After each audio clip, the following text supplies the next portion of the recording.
Welcome into the Fantasy Football Diagnostics Podcast, where we provide you with your weekly diagnosis of everything fantasy football.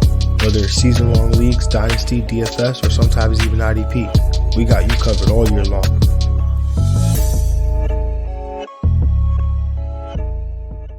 Next guest is a good friend of mine, creator of Guru Fantasy World, does waivers for Fantasy and Frames. I like to call him the tight end whisperer, but you've heard from him earlier this year. He broke down the tight end landscape for us, but this time for different reasons, or he's here for different reasons. But again, my friend David Gutteri, welcome back, man, and thanks for coming on, brother. Yes. I'm sure we'll be talking a little bit tight ends today too. As far as Mark Andrews, who was someone I was very, very high on last year, and maybe I'm not as high on anymore. We'll see. We'll get to that. All right, that's what the people in showbiz would call a teaser, but we'll continue in our divisional breakdowns, continuing with the AFC North. We've gone through the Pittsburgh Steelers, we've gone through the Cleveland Browns, and now we are talking about the Baltimore Ravens. And so I got to bring in my guy, David Gutteri. Dave is a Baltimore Ravens fan and just one of the sharpest minds in the industry in terms of how he breaks down the players and rankings and how he does his projections and things. So I really thought it was a good idea to bring David on. And so we're talking about, again, the Baltimore Ravens, who after going 14-2 in 2019 and being the number one seed in the AFC, they end up going 11-5 in 2020. They do enter the playoffs as a wild card team. They do end up losing the divisional round after exacting revenge against Derrick Henry and the Tennessee Titans in the wild card round. But Baltimore enters 2021 as the slight favorites to win the division here, as per Vegas. David, what are the vibes around Baltimore these days as they head into 2021? Well, it's funny the way you phrase that question. What are the vibes around Baltimore? Because I don't know if you know this, I'm actually born in New England, so I'm a Ravens fan outside of Baltimore, and I think it's very important to pay attention to that, especially when there's someone talking about a specific team, is what is their exact role? Like I would ask people to be hypercritical of everything I say about the Ravens in this episode, because I'm not in Ravens insider. I am not connected to the local Ravens drumbeat. I am an outside of Baltimore fan of the team. So it's important to kind of make that distinction who you're listening to, because my Ravens calls, to be honest, last year for fantasy, they weren't that great. Last year, I was out on Mark Ingram about as far as you can get. And I feel good about that, but I was high on Mark Andrews. I was high on Hollywood Brown. So I think in listening to anything I have to say, you should be focusing on exactly why I'm saying it. Because if I just have something that I'm saying, it's going to take some concrete evidence, like, in order for you to believe in it. Like, you should be skeptical of the things that people who are fans of teams tell you, because I have a bias and I want to see the players on this team succeed to a fault. And even when I try and eliminate that bias and don't let it affect my analysis, there's subconscious underworkings that I can't exactly eliminate, and nobody can. And you have to be aware of that yourself too when you're making fantasy decisions about players from teams that you're fans of in real life. So you really got to dig a little bit deeper and try and double check yourself a little bit. Yeah, it's definitely an interesting dynamic. Luckily, I don't have that problem because the Jets are the Jets and their players are never relevant. So, David, I have to, it's funny because you talk about the drum beat and the relevance of being in the, where the team is at and what kind of impact that has. But I trust your analysis here. You're a Ravens fan through and through. So I'm going to ask you, Lamar Jackson had a down year, right, in 2020. And the listeners didn't know, I put the down year in quotation marks there because he finishes the QB8, averaging 22.2 fantasy points per game. But there was a stretch from weeks 13 to 17. He was the Lamar Jackson I think we thought we were getting early in fantasy drafts. We saw 5 straight QB1 finishes after just having 3 in the first 6 games, averaging 27.1 fantasy points per game, was the QB1 during that stretch, had his second straight 1,000-yard rushing season. Some will say it was a down year as a passer, but had a near 7% touchdown rate. So going off the board is QB4 behind Mahomes, Josh Allen, Kyler Murray. What are your feelings on Lamar Jackson at this price point? I think he's a great buy at his price point right now. He was always a top 5 quarterback. I think you said he finished QB9 in points per game last year.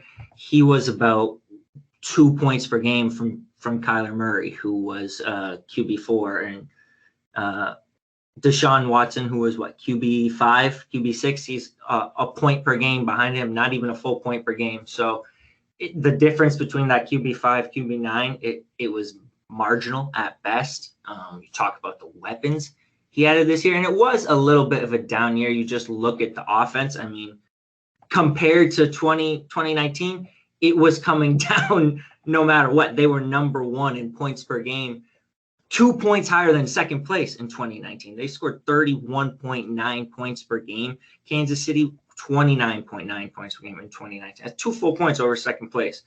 In 2020, obviously, we knew they were going to come back to earth a little. The team being first in points per game 2 years in a row, it doesn't happen very often. They were 9th in points per game last year, 27.3. So it was relatively down, but I think this year you can probably expect the points per game for the team, the offense as a whole, to be in between those numbers, the 1st and the 9th. And I would say they're probably going to be a top 5 scoring offense again this year. Yeah, I mean, I think that's definitely plausible, right? I mean, you said it off the top. You were talking about how you were invested in Mark Andrews and Hollywood Brown, and you obviously weren't in on Mark Ingram, but you weren't on Lamar Jackson, and that was with good reason. I think a lot of us were, Dave. I think I know I definitely was, and Mark, Hollywood Brown didn't have a 5th round ADP all by himself. It was, we all thought that's what the player that should have been there in terms of the pass game production and what they had done the year before. But Lamar Jackson, did have a down year, but like you said, they could only go down. They weren't going to go up, right? I still think it's absurd. He had a 7% touchdown rate, but we think that, some of us think that that's no good. But as we look from a redraft perspective, I look at Lamar Jackson, QB4. I think that's pretty good price considered where I was taking him last year. I mean, I was taking him, at the back half, at the second round. I had some leagues where I started off CMC in the first round and then Lamar Jackson in the second round and then George Kittle in the third round. And just imagine how I feel your pain. Especially the Kittle one. I felt a lot of Kittle pain last year. So you can only imagine the pain and discomfort I felt last year. But Lamar Jackson is the QB4. You can get him in the 4th, 5th round of your redraft leagues. I think this is really good value. Talking 1 quarterback leagues here, but I think that's really good value there for Lamar Jackson considering where he was going last year. Yeah, you can easily argue him as the QB1 in redraft again this year. I mean, I don't think there's any. It was Mahomes or Lamar last year was the decision everyone was forced to make. And I feel like we're right back to that point. I mean, Josh Allen's obviously, and Kyler Murray, Dak Prescott, you can even argue it as the QB1 in redraft. So, but one thing to not forget too, Lamar Jackson got COVID last year. He got it. And yeah. I don't know how many people listening to this have got to go. I did get COVID. I'm not a professional athlete, so I didn't probably handle it quite as well. It ain't fun. I mean, it certainly is a setback, and to go play through the season with that, to go through a few weeks, who knows how many weeks it took him to get back to full strength, full mental clarity. It does affect your mental clarity. So, I mean, that makes it even more impressive, and it should be even more of a reason to be excited about, a potential return to the throne in 2021 for Lamar Jackson. Yeah, I'm definitely excited. Another guy who a lot of people are excited about, J.K. Dobbins, as a rookie, was second on the team in rushing yards behind only Lamar Jackson, was second at the running back position in Baltimore in terms of carries at 134. He enticed fantasy managers on limited opportunities to start the year, but once Baltimore made that shift to the former Buckeye in what seemed to be week 10, he took under or he was on 16 game pace rather, 1,320 rushing yards and an absurd 19 rushing touchdowns. He did this in only while only seeing a shade under 13 carries per game. So it makes you wonder if he'll ever be a guy that gets to 20 carries in this Baltimore Ravens offense. But the most he saw last year was 15. The Ravens were not a team that that we necessarily expect to throw the ball a lot, and when they do, they rarely throw to their running backs. Dobbins was RB 32 last year, 11.2 fantasy points per game in PPR leagues.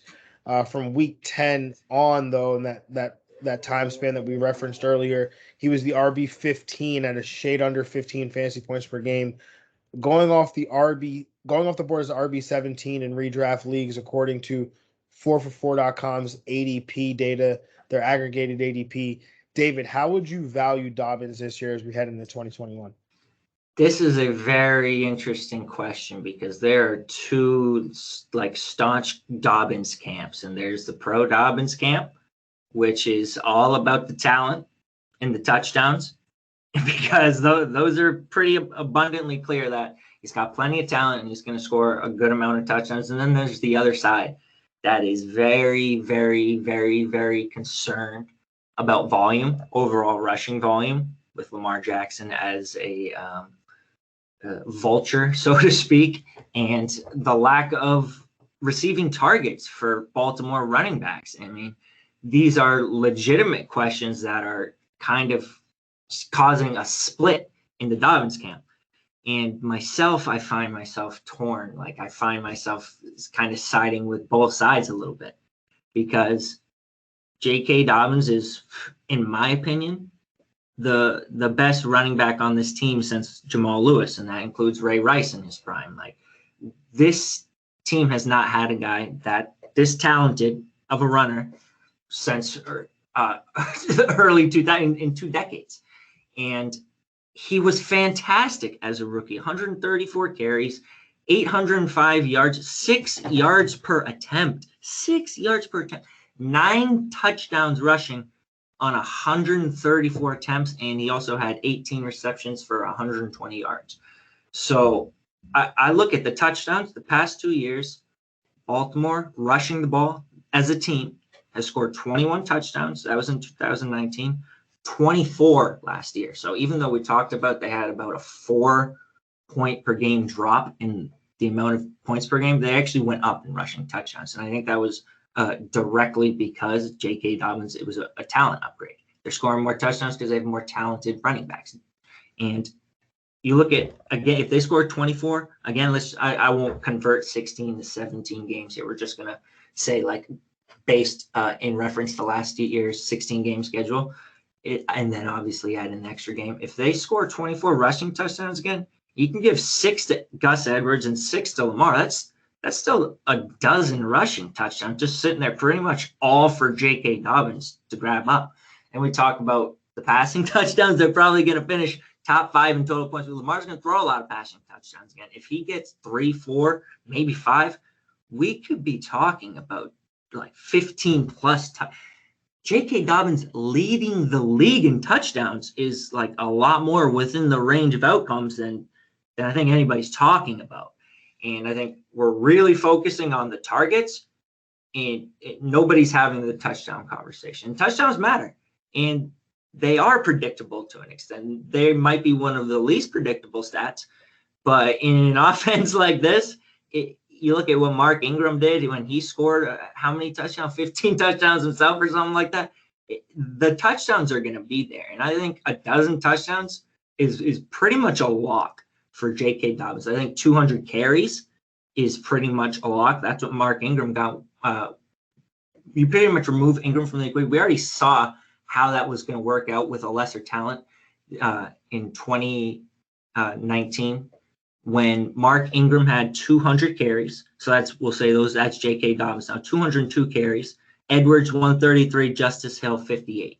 So I would expect something like that, but a little bit more for J.K. Dobbins. So I say 200 attempts is the floor.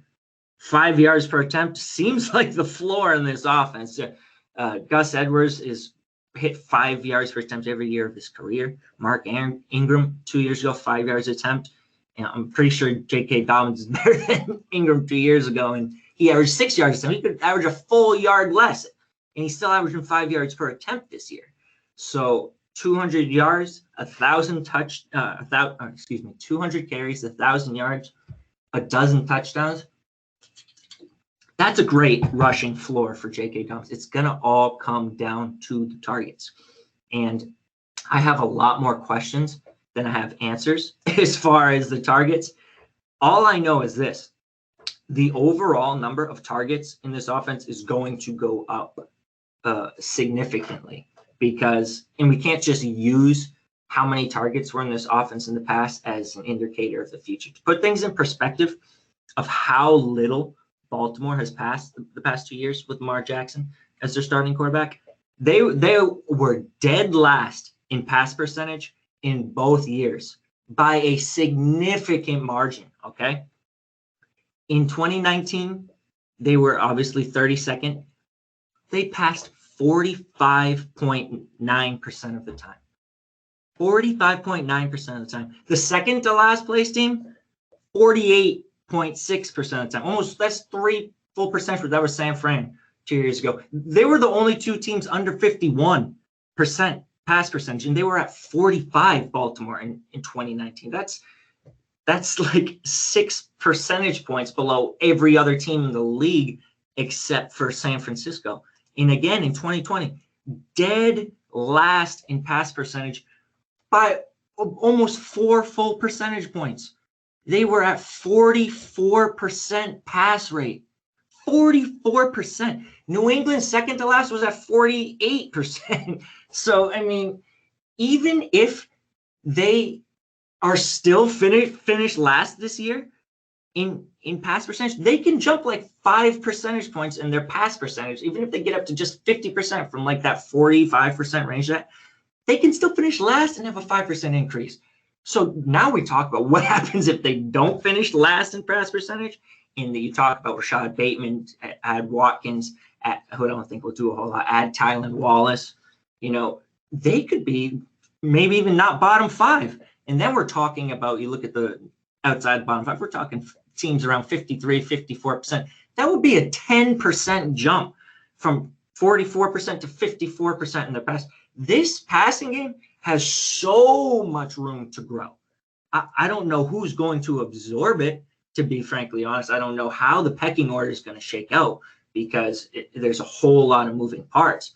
But one thing that's for certain, this passing offense is going to grow. And there are going to be more targets now than there were in the past. I'm hopeful that they end up in J.K. Dobbins' hands. I'm hopeful that Marquise Brown, we can just kind of forget about him forever. That Mark Andrews maintains his role. And even if these additional weapons shrink it, that he can at least be a benefit of the growing pie while a shrinking slice of the pie and kind of still be somewhat diminished. But really, the only thing I'm sure of is that the passing game is going to improve. I don't know anything after that where it's going to go. Yeah, Dobbins is. I mean, everything you said is from the top is how I feel about Dobbins, right? Like, I'm kind of with you. I'm torn because I see a player in J.K. Dobbins, whereas like if you asked me in, I don't know, September of last year, who the best running back in college football was, I would have told you it was J.K. Dobbins. And he goes on to get drafted in the second round to the Baltimore Ravens. And I'm just waiting for him to get on the field. And then, like you talk about from a numbers perspective, I look at the numbers and the utilization from last year, and I'm like, is this volume going to be there? Are these targets going to be there? But like you were saying, these touchdowns, right? That's really where it's going to fall. And the RB1 in this offense does see a lot of touchdowns. So, it's definitely something to consider. You talked a lot about the passing game. You think that pie grows. You kind of alluded to what you think of some guys like the aforementioned Hollywood Brown, who saw 100 targets last year, which he turned into 58 grabs for 769 yards and 8 touchdowns. It was mainly a frustrating year for fantasy managers. He was the wide receiver 47 in terms of PPR points per game, averaging 11.4 fantasy points per game. It just wasn't worth putting him in your lineups last year, and the Ravens seemed to be dissatisfied with the lack of production as well, because they made some investments in the wide receiver position.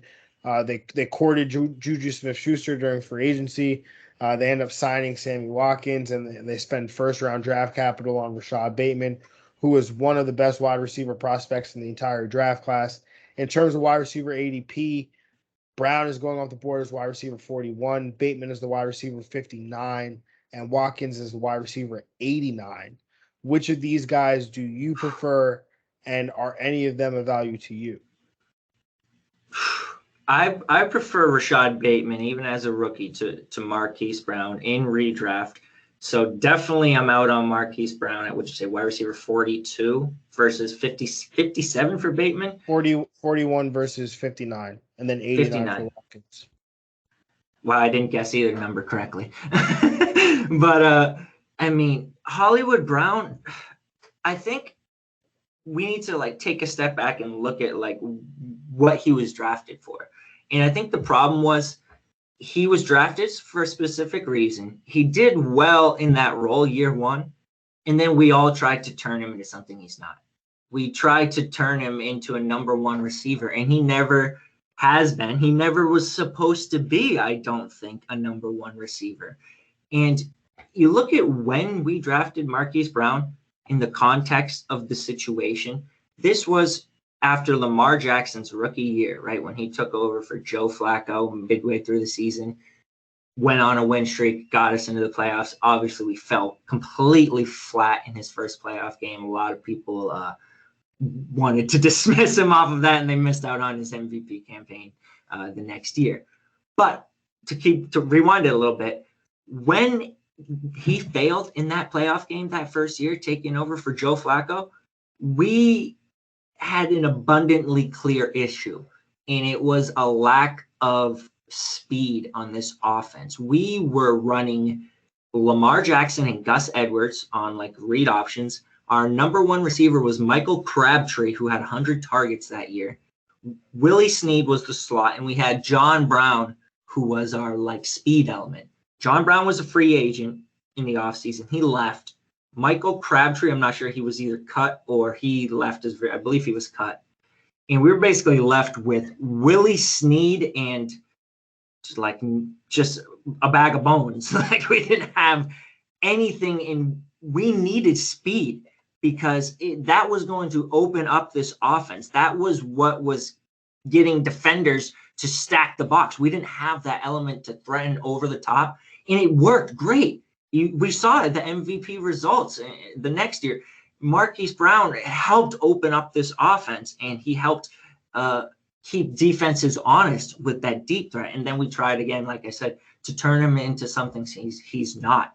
And I think the 100 targets he saw last year, that will very likely be his career high in targets, because he's now going to be replaced by Rashad Bateman as the number one target. And I believe instantly this year, Bateman's going to take over and out-target Marquise Brown, even as a rookie. So I'm completely all the way out on Marquise Brown.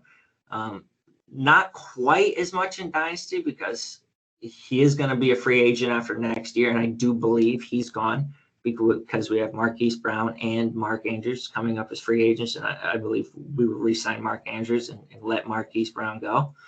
And eventually we're going to roll forward with Bateman and Tylan Wallace as our top two wide receivers. So the only hope for Hollywood for me is that he leaves as a free agent next year and lands as like a number 2 in an offense, I don't know, Kansas City or something like that, with a great quarterback, and just revives his value that way. But as far as redraft, I have less than 0 interest in Marquise Brown this year. Yeah, I mean, I'm with you, man. Marquise Brown at wide receiver 41. It's just not worth the price.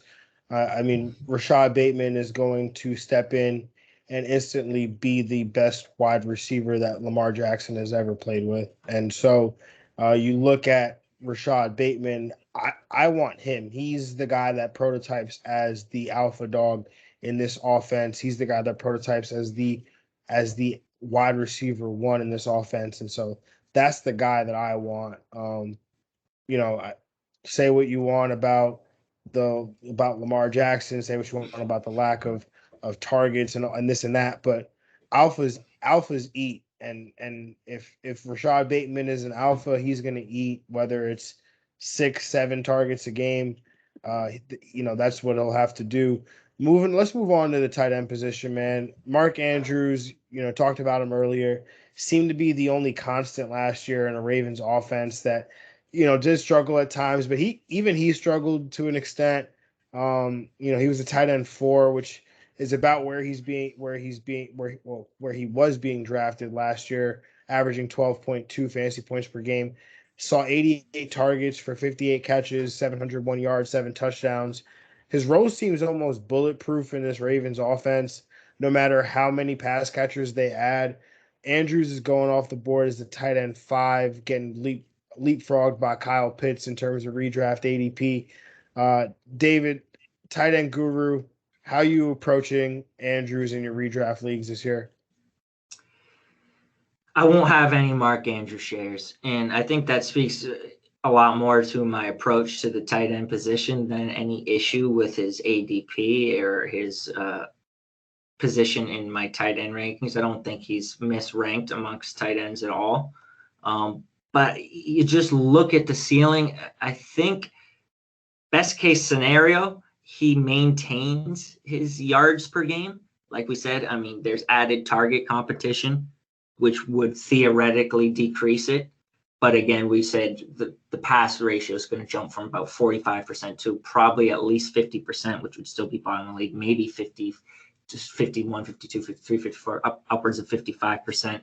So I think, like you said, it's pretty bulletproof. You know what you're getting from him. It's about 65 receptions, 800 yards, and then like 7 to 10 touchdowns. He's going to score touchdowns in this offense. You're just not going to get the consistency that you want. And on a points per game basis, last year, you look at the tight end position, you had Travis Kelce, who was just an absolute cheat code at 20.9 points per game, which is unbelievable. I mean, I'm sure I'll talk all offseason about why he should be the 101 overall in redraft leagues. But that's a conversation for another day. Darren Waller, 17.4. George Kittle was at 15.6. And then it was Mark Andrews at 12.2. So really we had those 3 guys at the top. Andrews at 12.2. Then you had Tunyon, Thomas, Hawkinson at 11. And then like 15 guys between 10.5 and 8. So really, what was Mark Andrews giving you?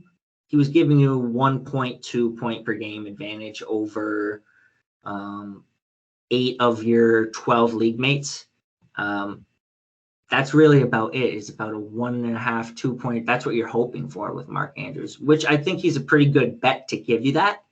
But when you're talking ADP and redraft, I think there's a big difference between the upside where he's going, which is going to be about 6th round, versus the wide receivers. And if you just wait a little longer, grab a guy like Noah Fant and say the 7th round, you're only Fant averaged 11 points per game in his healthy games last year. You just take out the Kendall Hinton game and the game he left with after 5 snaps. He averaged 11 points per game. It's 1 point per game left. Take a guy like Claypool over Mark Andrews and grab Noah Fant later, as opposed to, feeling like you need to reach on Mark Andrews in those mid rounds and pass on a high upside wide receiver. So I won't be taking Mark Andrews for that reason, just because this is not going to be an offense that leads the league in passing yards.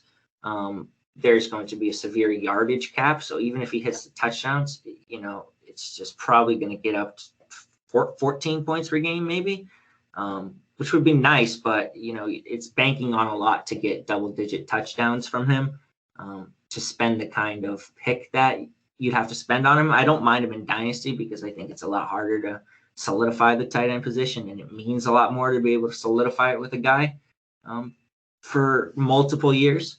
But in redraft, I won't have any Mark Andrews. I'll draft the top 3 guys early, or I'll wait for a guy like Noah Fant or Dallas Goedert, like right after those high upside wide receivers start to come off the board, or even Jonnu Smith a little bit later, and then pairing with a guy like Gerald Everett.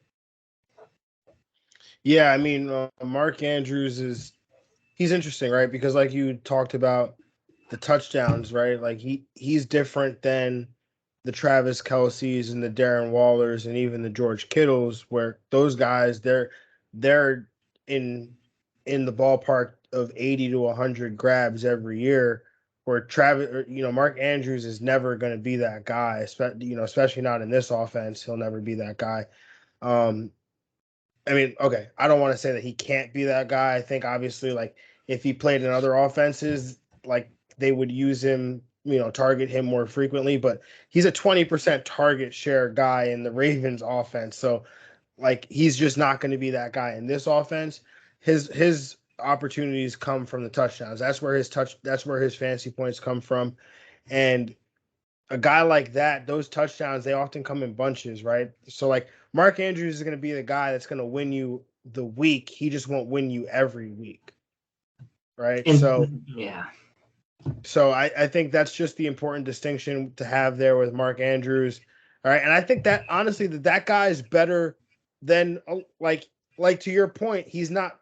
Is he that much better than Noah Fant? Noah Fant has the ability to do that as well, right? No, but I mean, I'd rather have that than stream every week. So there's that conversation. But it just goes to show you if you have a guy like Tunyon, you could pick up off the waiver wire, he can end up being just as close to the production that Mark Andrews brings you. So, it's a year-to-year thing with the tight end position, as I'm sure you know. That's why you emphasize getting a consistent guy, an established guy, or sometimes the even high upside guy that fits your criteria for a breakout tight end or a top dynasty tight end. David, I have to ask you before you go, man. This was great, but one last question for you. How is this division breaking down, and where did the Ravens finish? I think there's going to be a lot of points in this division. It's like a bizarro world in the AFC North. We're supposed to be that smash mouth defensive team, defensive division, Pittsburgh, Baltimore. And there's going to be a lot of points. I mean, these offenses, Pittsburgh added Najee. You talk about the Bengals getting Joe Harris back. Stefanski's running the Browns well. There's going to be some shootouts in this division, and obviously the Ravens are going to win the division, and that's for foregone conclusion. But I'm excited to see some of the matchups. It'll be fun. Yeah, man. I mean, I don't want to spoil it for you, but yes, the Ravens. Interesting pick. That's my pick as well. So let's just say that. But anyways, so David, again, appreciate you, brother. Why don't you just give you one more opportunity to just plug whatever it is that you got going on, what content you're working on these days. I know you were working on that encyclopedia or fantasy dictionary. Why don't you tell people where they can follow you, where they can get your content, and what you got cooking, man? Yeah, the encyclopedia is coming along well. I'm working on the website. I'm getting into WordPress, which I know nothing about, and I'm kind of figuring out enough to get some sort of a website thrown together. And it should be up by the start of the season, the encyclopedia, just to let anyone know who's curious. It's just going to be a free resource tool of basically every definition and acronym I can find in the fantasy space, and just kind of define it. If you don't know what OTC means, OTB, OTD, OTF, I don't even know what OTF means. I'm sure there's an acronym somewhere that I still have to define. But basically, I'm just trying to compile those for everyone to access, have some sort of free resource and tool. I'll have it pinned to my profile. You can find all my work on Twitter at Guru Fantasy World, WRLD. There you go. So make sure you check out Dave, and make sure you check out his make sure you follow him on Twitter. Make sure you check out his free encyclopedia. And make sure you send over some acronyms, or that you think that you, hey Dave, I found this acronym, I have no idea what it means. Maybe it's in your encyclopedia, maybe it's not. And also, maybe if you could help Dave out with some WordPress, then maybe you could do that as well. But Dave, brother, I appreciate you, man. It's always fun to have you on, brother. And everybody, thank you for listening. Hope you enjoyed it, and we will catch y'all later. Peace.